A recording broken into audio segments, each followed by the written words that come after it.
what is growth hacking? The growth hacking is finding the most cost-effective digital marketing strategies when you are limited on resources and funds, like, pretty much every startup out there. So if you want to grow your business quickly and capital efficiently and retain customers for the long term, then growth hacking is probably going to work for you. It is usually used in relation to early stage startups who need massive growth in a short time, and also usually on small budgets. The whole goal of growth hacking strategies in general is to acquire as many users or customers as possible while spending as little money as possible.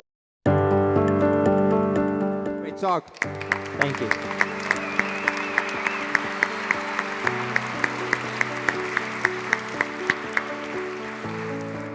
Good. So we have, again, two ways of questions. The digitized way, using the Pioneers app, clicking on interact, posting questions. You can also upvote questions there. Or the traditional way, you just raise your hand and I go around. And we already have a few questions lined up. I'll highlight them. So the question is, growth hacking in B2B markets. It works extremely well in B2B and B2C. A good example of B2B is Signals. They changed the name. It's a product by HubSpot in which they give you something for free. You can use a product to a small bit. It helps track how many people open the emails you send them, right? And what they do is they only give you a certain amount for free. If you want more, you got to keep inviting more and more users. And every month it resets. That's how it grows. It's a great example of B2B growth hacking. Talking about examples, what is the best B2B growth hack you've seen recently? So that one is actually one of the best ones I've seen recently. HubSpot uses it, Wealthfront uses it. These companies are actually doubling their user base through these growth hacks, in which one user that they acquire through AdWords or whatever channel they acquire the user from becomes two with this invitation process. And the trick that these guys have all learned is you reset it every month, in which every month you make them invite more and more people. So once they invite it, yeah, you may give them more space or more information, but they give it to them for 30 days and then it resets back to the default and they got to keep inviting more people or pay to upgrade. An interesting question. Why do you need my phone number when registering for Kissmetrics? So our sales team can call you and sell you on our product. We want to get your money, so we get your phone number. We know if we call you, you're going to pay us more than if we email you. Okay. What kind of growth hacking techniques would you recommend to boost pre-orders or crowdfunding? Boost pre-orders or crowdfunding. So one thing I've actually noticed with a lot of these crowdfunding campaigns, this is actually a very unique way in which I've seen some companies offer discounts for multiple purchases. And what they've actually done within their crowdfunding campaigns is saying, hey, you can spend X dollars on one pre-order, or if you get 5, you'll get a 30% discount. And what they say is, don't need 5 yourself? Well, bundle it together with your friends, make a big order, tell your friends about it. And it's actually been a very effective process. And you should actually check that out when you're doing the crowdfunding campaigns. Encourage people to do group buys versus doing it singularly. And you can actually try to make it, if you're doing it on your own website, in which they can invite a few people and share the costs and split it, so that way they don't have to collect the money. Awesome. Are there any questions in the audience in a traditional way? Raise your hand, if so. There, we have a winner. Can you stand up? Hey, we're a B2B analytics database. There's usually like 9 to 12 month sales cycles, and anything that's really expensive has a huge sales cycle. So what I've seen is a lot of examples for quick or short, less expensive sales. What if it's, your average sales, 500,000, a million, 9 months, 12 month sales cycle? Any ideas or tips? Yeah, so with you, the way, even though your sales cycle's long, the more leads you get, the more business you'll eventually get. You would agree with that, correct? Yes, perfect. So what you would actually do is you would optimize for leads, not the sale part, because the cycle is too long. And if you're in the B2B space, the best way to actually generate leads, from what we found, is you do guest posts. So like there's Inc. magazine, Forbes, Entrepreneur. What's an example of a business magazine in Vienna? Let's call it the Vienna Tribune, right? I'm gonna make it up. I have no idea what you guys have here. So if I'm reading the Vienna Tribune, what you should actually do is, and this is a long growth hack, but it'll work. I've tested this out. So I would email the Vienna Tribune author that writes there, because not all authors on these big sites actually work for the company. Some are actually just guest contributors. I would email them, and let's say their name is John. I would say, hey John, great article on growing, your business through analytics. I noticed you actually didn't hit on X, Y, and Z topic. You hit on A, B, and C, which is great, but have you considered, modifying and talking about X, Y, and Z? Just a friendly tip, keep up the great work. I love reading your content. Don't ask for anything, you just shoot an email over like that. Next email you send. Next time he writes another article, John, wow, what an amazing article. I learned A, B, and C from it. Keep up the great work, I'm a big fan, right? And you signed it your name. Cheers, Stan. Third email you sent. Hey John, I realized you haven't actually written on A, B, and C topic. I've looked through all your posts and I haven't found anything on it. I think it would actually be really beneficial to your fans, your followers. Just like me, right? I'm one of your fans. But I know you're busy.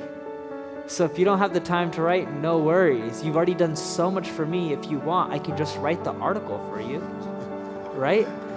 And what you'll find is John will be like, yeah, you would really write it for me? I'm like, yeah, I'll write it for you. I'm also gonna throw in a link back to my website, but I'll write it for you, right? Don't tell him the link part, just write it for him. And what you'll find is he'll introduce you to the editor of Vienna Tribune, or whatever the paper is called. He'll get you an account. And then from there, when you write articles, because now you can publish your own, you can link from that article. Let's say you wrote an article, you're selling analytics. So you wrote your article, 10 ways analytics can help grow your business. And then what you would do at the end of the article, you would say, hey, click here to download the checklist. So you'd create an image, have a developer on Fiverr, right? I think that's an Israeli company, Fiverr, $5, it's cheap. And they can create like a PDF that has the checklist of the 10 ways it can benefit the business, and they put in a name and email to get that on your website. Now when you have the name, email, you can even ask for a phone number. Your sales guys can follow up, email them, see if they're interested. You'll collect a lot of leads. A lot of them won't be qualified, but a portion will.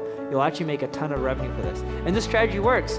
Just look at me. I blog on Forbes now, Entrepreneur Magazine, Inc., Fast Company, all these sites because I use this strategy. But I'll give you one little advice. Don't try to do that tactic with me. I know it works. I'm not gonna fall for it.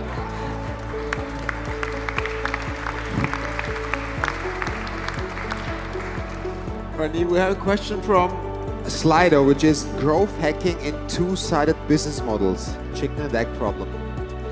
Yes, when it's a chicken and egg problem, you're gonna have to go after both sides. But you can't go after both sides right away. It's funny in which companies will try to get people to, let's say if you have a two-sided market, you're looking for advertisers and publishers. It's very hard to growth hack for both of them, so you need to focus on one side of the market first, and you need to artificially inflate the other side. For example, Airbnb growth hacked by taking listings from Craigslist, putting them on their site. That's how they started getting the first listings. And then what they did is they spent money on Google AdWords to get visitors to their website to view those listings and apply. So what I'm getting at is it is two-sided, in which they need people to list and they need people to come and pay for the listing, right? Like to go and stay in someone's place. But it's hard to growth hack it for both sides, so pick one. Airbnb decided to pick the growth hack for the listing side, and they bought the traffic. Once you figure out how to growth hack one side and you start getting more of a user base, then you can work on both sides eventually, but pick one at the beginning. Your question here? Can you stand up? Sure. Hi, Neil. How do you growth hack offline, so physical products like socks, for example? Oh my god, I actually have a great example of socks. I used to buy a shitload of socks. I had like a 5-chest drawer of socks, like I was obsessed with them. And most people would send them for free because on my about page, I used to put how I like fun, happy socks. No more, I just wear gray now. But I used to have like all these socks with different patterns. And I think over time, people sent me around like 1,000 to 1,200 free socks, which is a lot. But I actually figured out the trick to hacking the stock market. Instagram, it's super popular, right? You know how many, guys buy your socks or girls? Guys. Okay, you know how many guys are perverts and creeps on Instagram? A lot. They're just looking at pictures of girls and they're just going like. And a lot of the guys, even if they have wives or girlfriend, they'll look at the pictures. They won't click like, but they'll look, right? So what you can actually do, and I've had a buddy test this out, a lot of these models on Instagram don't make any money. They just take pictures, a selfie. These girls made selfies popular, right? They just take selfies of themselves doing a duck face in the mirror, like, picture, okay? Give them free pair of socks. I've seen people do this like nice laundry, and even like $5, $10, they'll be like, oh my God, you gave me socks. I'm gonna post these socks on my website, on my Instagram profile, and they mention it. And my buddy started doing this. He started getting 1,600 visitors a day from Instagram just by giving girls free socks. And in sales, I think he was making something like an extra like $26,000, $28,000 a month in profit from sales from Instagram. Try it out, it'll work. He could scale it up. You can probably get it to a few $100,000 now because there's so many more perverts on Instagram and hot girls.